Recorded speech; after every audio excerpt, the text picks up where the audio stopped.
Mesdames, Messieurs, bonjour au micro de Radio Shalom, Charles Lugassi. Nous sommes à New York, au New York Sephardic Film Festival 2017 et nous sommes en compagnie d'Enrico Macias qui a bien voulu accepter de nous rencontrer, de dire quelques mots aux auditeurs de Radio Shalom Montréal et à ce large public qu'il a à Montréal. À chaque fois qu'il vient, c'est toujours un triomphe de vous avoir. Bonsoir. C'est gentil, merci.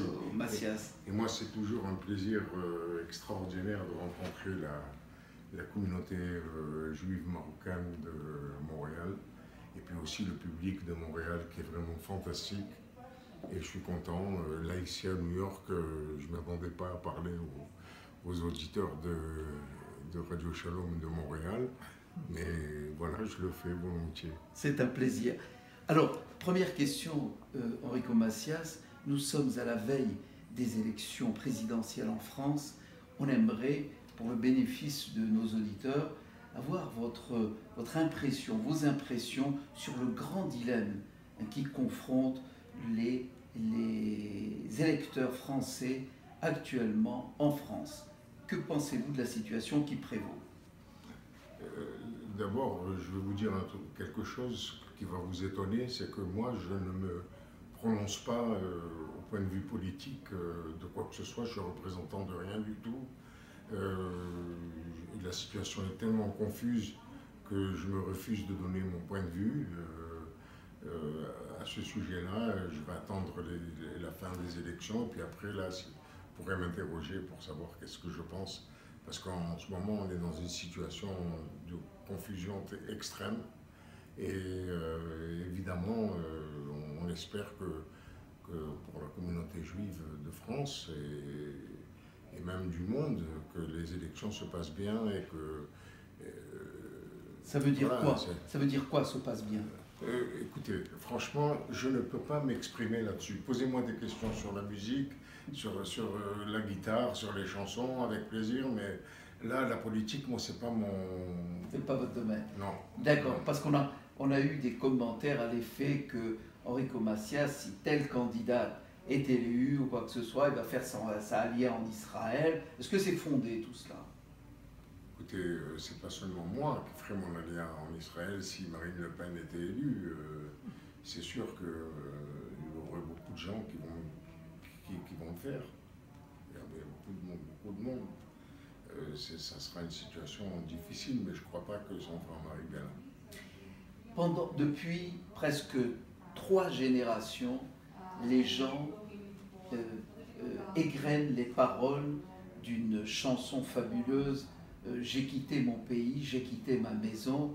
Ça fait presque, 50 ans que cette chanson a été écrite? Oui, composée? 55 ans. 55 ans. Ouais. Qui a écrit les paroles et qui a composé la musique? C'est moi-même. C'est vous-même. Ouais. Auteur, compositeur, interprète. Oui. Fabuleux. Et vous avez, grâce à cette chanson, 3 générations de déracinés à travers le monde se sont reconnus, se sont identifiés à travers vos chansons. Quelle est la perception que vous avez eue vous-même d'entendre, par exemple, une Koweïtienne ici à l'inauguration chanter vos chansons? C'est quelque chose d'inouï. Qu'est-ce que ça vous a fait? C'est vrai que ça m'a fait beaucoup de bien parce que je ne pensais pas qu'un jour ça allait arriver. Et je pense que c'est arrivé un peu tard. Ça aurait dû arriver bien avant. Les choses seraient mieux passées. Mais ça arrivait maintenant de mon vivant. C'est très bien, je suis comblé. Je suis comblé parce que qu'une chanteuse du Koweït chante mes chansons, c'est pas facile de le croire. On vous a senti ému? Oui, absolument, oui. Ému et honoré de tout ce que je représente. J'ai pu attendre jusqu'à ce jour-là et j'ai continué droit dans mes bottes pour pouvoir trouver ce moment-là. Quel est le message que vous auriez maintenant pour la nouvelle génération? C'est vrai que vous avez égayé le cœur des gens il y a déjà 2 ou 3 générations, mais quel est le message que vous avez pour la jeunesse, pour la génération montante? Ben, moi, je m'aperçois maintenant dans mes spectacles que les nouvelles générations viennent me voir.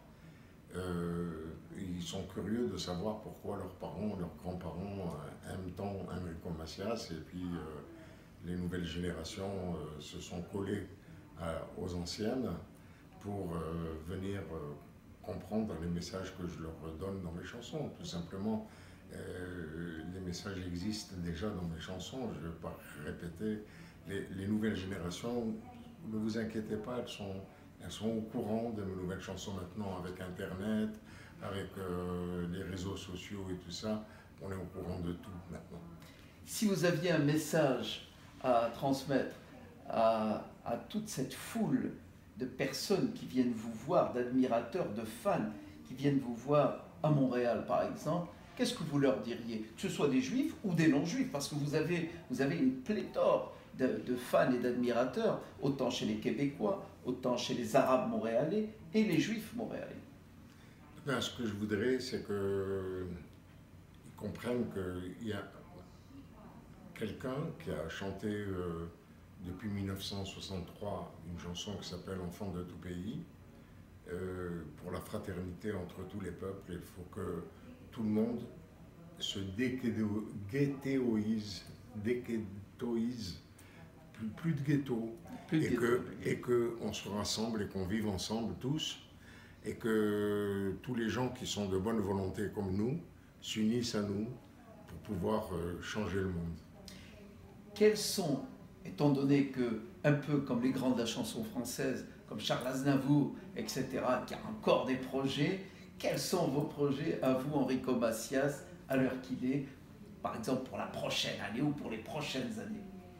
Même pour les prochaines années, je suis en train de préparer encore un nouvel album, avec des nouvelles chansons cette fois-ci, et puis aussi faire des tournées, une tournée mondiale un peu partout dans le monde. Et encore de retour à Montréal? Ah, ça vous pouvez, je ne peux pas y échapper, hein, parce que j'adore aller à Montréal. Voilà. Enrico Macias, merci. C'est un plaisir de vous avoir encore à Montréal. C'est moi qui vous remercie. Bonne soirée.